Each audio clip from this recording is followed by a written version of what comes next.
பிரியமானவர்களே, எப்படி இருக்கிறீங்க? நல்லா இருக்கிறீங்களா? புது வருஷம் உங்களுக்கு எப்படி இருக்குது? ஆண்டவர் வாக்கு கொடுத்திருக்கிறார்ல, அவங்களை ஆசீர்வதிப்பேன்னு சொல்லி நீங்க தான் சுதந்திரித்து கொள்ளணும். ஆண்டவர் வாக்கு கொடுத்ததை ஜெபம் பண்ணி விசுவாசித்து வசனத்தை கீழ்ப்படிந்து வாக்கு தத்தத்தின் ஆசீர்வாதத்தை சுதந்திரித்து கொள்ளணும். சரியா? சரி, இந்த நாள் ஆண்டவர் என்ன வாக்கு கொடுத்திருக்கிறாரு? அதெல்லாம் இருக்கட்டும். ரொம்ப அழகான ஒரு இடத்துல நின்று பேசுறீங்களா? இது என்ன இடம் அப்படின்னு கேக்குறீங்களா? இது நியூசிலாந்துல ஆக்லாந்து பட்டணத்துல இருக்கிற கடற்கரை பகுதி. ரொம்ப அழகா இருக்குல்ல? நியூசிலாந்து ரொம்ப அழகான ஒரு தேசம். இந்த தேசத்துக்கு நான் ஊழியத்துக்கு வந்திருக்கிறேன். இந்த தேசத்துல ஊழியத்தை கர்த்தர் நல்லா ஆசீர்வதித்தாரு.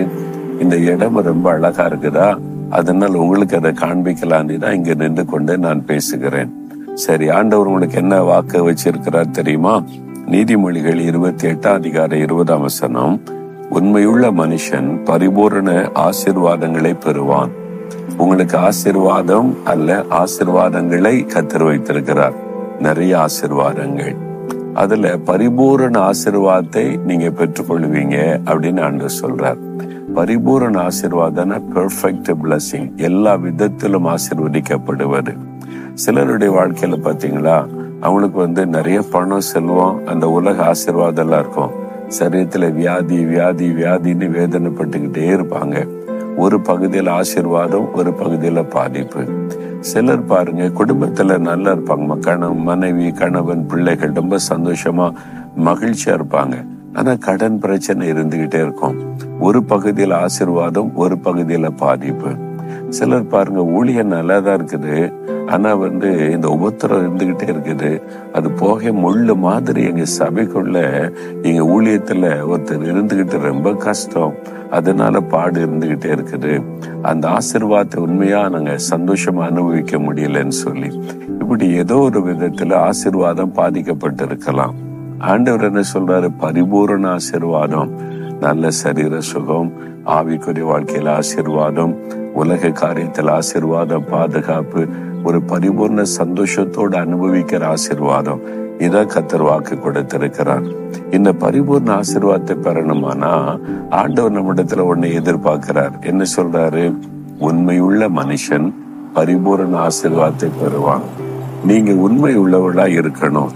அதுதான் ஆண்டவர் எதிர்பார்க்கிற காரியம். உண்மை இல்லாதவளை எப்படி ஆண்டவர் ஆசீர்வதிக்க முடியும்? நீங்களே யோசித்து பாருங்க. அப்போ நம்மை உண்டாக்கின தேவனுக்கு நம்ம உண்மை உள்ளவளா இருக்கணும்ல.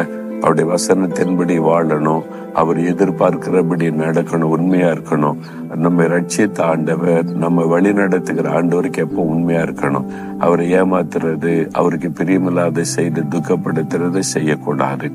நம்ம வேலை செய்யற இடத்துல எஜமானுக்கு உண்மையா இருக்கணும். சம்பளம் கொடுக்கறாங்கல்ல, அவங்களுக்கு உண்மையா இருக்கிறோமா? அதை நம்ம கவனிச்சோம். 8 மணி நேரம் வேலை, 10 மணி நேரம் வேலைன்னா கடினமா உழைக்கணும். ஏமாத்தி சம்பளம் வாங்கக்கூடாது. அது மாதிரி வேலை செய்ய வேண்டிய நேரத்துல ஒழுங்கா வேலை செய்யாம அத மாதிரி சம்பாதிக்கிறதை கர்த்தர் ஆசீர்வதிக்க முடியாது. பிசினஸ்ல உண்மையா இருக்கணும். எப்படியாவது பணம் சம்பாதிக்கணும்னு சொல்லி கலப்படம் பண்றது, ஏமாத்துறது, கடத்தல் பண்றது, இந்த மாதிரிலாம் கர்த்தர் ஆசீர்வதிக்க முடியாது. உண்மை உள்ளவளா இருக்கணும். அதற்கு உங்களை அர்ப்பணித்துக் கொள்ளணும். ஏமாத்துற, பொய் சொல்றவங்களெல்லாம் கர்த்தர் எப்படி ஆசீர்வதிக்க முடியும் சொல்லுங்க? பாருங்க, யூதாசு இயேசுவோடு இருந்தான். அவனை நம்பிதான் பொறுப்பை கொடுத்தாரு. அவன் ஏமாத்தினான் பாருங்க. எஜமானே ஏமாத்தி அவனுடைய சத்துருக்களோடு போய் சேர்ந்து கொண்டு இயேசுவை விற்கிறதற்கு வேலை பேசிட்டான். உண்மை இல்லாதவனா இருந்ததுனால நாண்டு கொண்டு செத்து போயிட்டான்.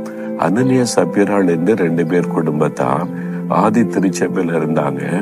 அவங்களா சொத்தை வித்து கர்த்தர் காணிக்கை கொடுப்பறன்னு பொருத்தனை பண்ணி கொண்டாங்க. ஆனா கொடுக்கும் போது ஏமாத்திட்டாங்க. ஊழியக்காரர்களுக்கு என்ன தெரிய போகுதுன்னு சொல்லி பாதியை ஏமாற்றி வைத்து கொண்டு பாதியை கொடுத்தாங்க. அதனுடைய விளைவு வேதத்துல எழுதியிருக்கல, 2 பேரும் செத்து போயிட்டாங்க. உண்மை இல்லாதவர்கள் அழிந்து போவாங்க. அதனால உண்மையா நடக்க உங்களை அர்ப்பணித்துக் கொள்ளணும். சரியா? மற்றவங்க எப்படி நடக்கட்டும், அவங்க ஏமாத்துறாங்க, இவங்க ஏமாத்துறாங்க, அவங்க நல்லா தானே இருக்கிறாங்க, அதெல்லாம் பார்க்காதுங்க. நான் ஆண்டவருக்கு முன்னால் எப்படி, இதை மட்டும்தான் நீங்க கவனிக்கணும்.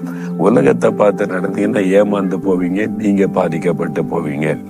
ஆண்டவர் சொன்னார், அந்த ஒளிய இந்த ஒளிய அதெல்லாம் பார்க்காத, என்ன பாரு, நான் தான் உனக்கு மாதிரி, நான் நடந்து கொண்டபடி நடந்து கொள். இதுதான் நான் கற்றுக்கொண்டது. இயேசுவை பாருங்க, அவர் சொல்றபடி செய்யுங்க. நீங்க உலக மக்கள் எல்லாம் பார்த்துட்டு அவங்க எல்லாம் அப்படிதான் இருக்காங்க, இப்படி இருக்காங்கன்னா பேசாதங்க. நான் இப்படி இருக்கணும், யார் எப்படி இருந்தாலும் சரி, நான் உண்மையா இருப்பேன், நான் கர்த்தரை பின்பற்றுவேன், அவர் சொல்றபடி நடப்பேன். உண்மையா இருங்க. கர்த்தர் உங்களை எல்லா விதத்திலும் ஆசீர்வதித்து ஒரு பரிபூர்ண சந்தோஷத்துக்குள் வைப்பார்.